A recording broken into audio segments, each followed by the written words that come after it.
over there? Oh, we were just helping Bea with these sheep. Well, it doesn't take 3 of you to do that. Now, you get back to work.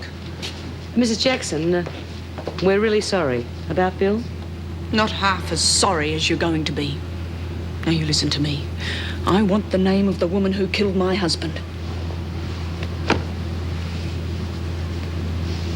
All right. Well, I'll find out who did it. And from now on, I'm going to make life hell for the lot of you. Move! Right. Eddie saw who did it. He'll know if it was her. Where's Eddie now? Waiting to talk to the police. I told him not to say anything. Let's hope he doesn't.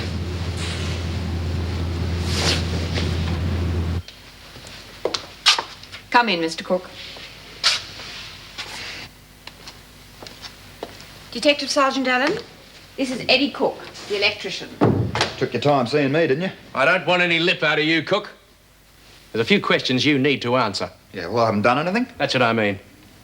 Now, sit down. My men have taken a look at those fuses you had to fix yesterday. It wouldn't have taken you more than 2 minutes to put them right. Yeah, well, I must have overlooked it, you know. I thought the wiring had gone. The whole place needs rewiring. You just have to check it every time, that's all. Well, I wouldn't have any other reason to stick around, would I? That's what we're here to find out. Where were you during the riot? In the recreation room. Alone? I asked if you were alone. No, I was with Marilyn Mason, actually. She was keeping me out of the way of the riot. Yeah, I arrested Marilyn Mason the last time she was brought in. I can imagine what she was doing. You were there when Bill Jackson was stabbed. Yeah. Well, everything had gone quiet and I thought the riot was over, so I went and had a look. Then what happened? Well, suddenly all hell broke loose. Women charging everywhere. It was bloody scary, I'll tell you. Did you see who stabbed him? No. Well, I was right down the other end of the corridor. There were loads of women between me and him. All right. That'll do for now. You mean I can go? Unless you've got anything further to say. No. Right, well, I'll get back to fixing that fuse. That won't be necessary. It's already been attended to. I'll be speaking to your employer later. Right. You were a bit hard on him. Yeah, well, if it stops him mixing with the like of Marilyn Mason, it'll be worth it. He seems a decent sort of a lad. I take it he hasn't got any record. He wouldn't be working here if he had.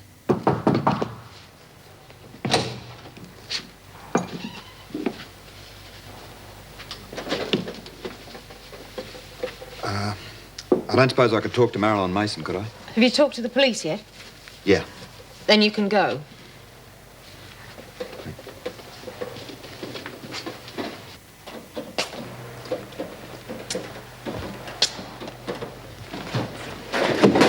You've been talking to that cop.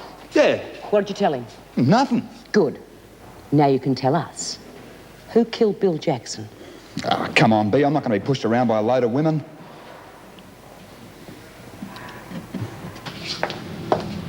Well, you took your time. Oh, yeah, there's a message for you from Mrs. Davidson. She wants to see you in the office. What about? I don't know. Who gave you the message? Miss Yates. All right. I want everybody back at work and nobody leaves this laundry. Understood?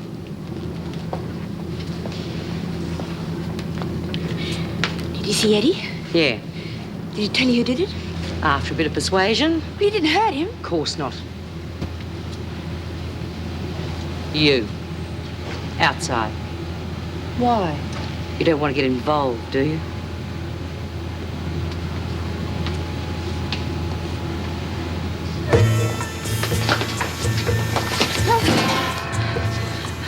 Look, leave me alone. I haven't done anything. Bea, I wasn't siding with Frankie against you. I was just bored. We're not interested in what side you're on. We're interested in Bill Jackson. I told you she did it. I saw her pick up the scissors. That's probably what gave you the idea to use them. Unfortunately for you, Marilyn's boyfriend saw you. But he must have made a mistake. There were loads of women milling around. It could have been any of them. And he wasn't mistaken. He was quite positive. Now, we're not having the police hanging around making everyone's life a bloody misery. You just own up. Or we'll make you wish you'd never been born.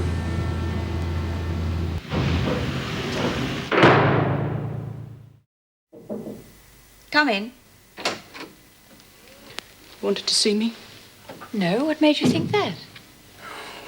Blast! Meg, wait.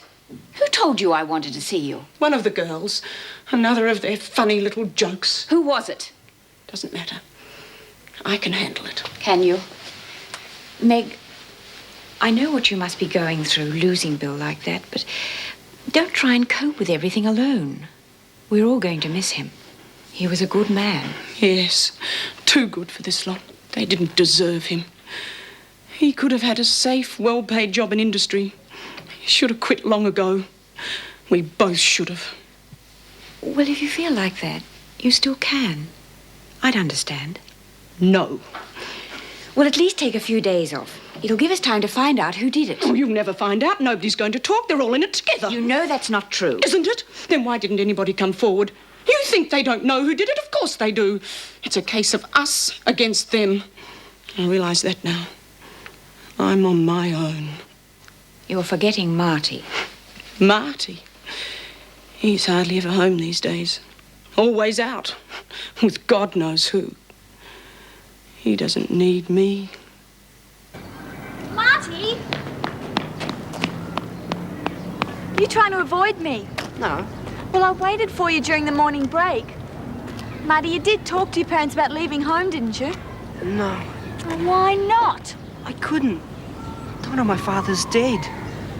One of the prisoners stabbed him. While we were discussing getting a flat together, he was dying. Oh, Marty, how awful. Oh, I don't know what to say. I'm so sorry. Yeah, I suppose I should have told you earlier. I couldn't. I didn't even want to come into school today. I wanted to stay home with Mum. Well, why didn't you? She wouldn't let me. She didn't even want to talk to me. She just cut herself off. Yeah, that's probably the shock. Look, do you think it would help any if I came home with you this afternoon and spoke to her? I doubt it. Well, we could try. Yeah, I suppose. What's going on here? Shouldn't you be in class, Jackson? I'll have to have a word with your parents if this keeps up. Oh, but sir, It's all right, Donna. why didn't you tell him? Look, everybody will know soon enough.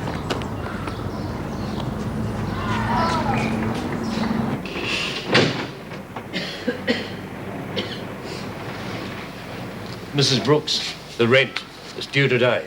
Yes, I hadn't forgotten. I'm just on my way to the post office. Oh, good-o. Not that I worry about it, mind you. It's the wife. She gets very upset if anybody's behind with the rent. Yes, I understand. You don't get out much, do you? From the suntan you had when you first arrived, I thought you'd be a real outdoors person. I haven't been very well. Yeah, I heard you coughing. These walls are as thin as paper. You're from the country? Yes. Yeah, I thought so. It's all this city air, all this pollution. You wouldn't be used to it. I'm from the country myself originally, Echuca. Like to go back there, but the wife wouldn't have it. Not that she's over fond of this place, you know. She'd like to go live in some place like Toorak, but I mean, that costs money, doesn't it? And times aren't easy. Well, who was killed? What? The newspaper. Oh, yeah. One of the prison staff. A bloke, apparently. Fancy a bloke working in a women's prison. I mean, it's just not right, Was it is the doctor? No. Bill Jackson. Yeah, that's right. Did you know him? Yes, I tried to phone him only last night. Wentworth Detention Centre. Can I ask who's calling, please? Who? Oh, yes. Just a moment. Meg, it's for you. Who is it? Mum. Tell her I'm not here. Hello. I'm sorry, Mrs. Jackson isn't here. No, I don't know how you can contact her. Was she there? Yes. But she wouldn't talk to me.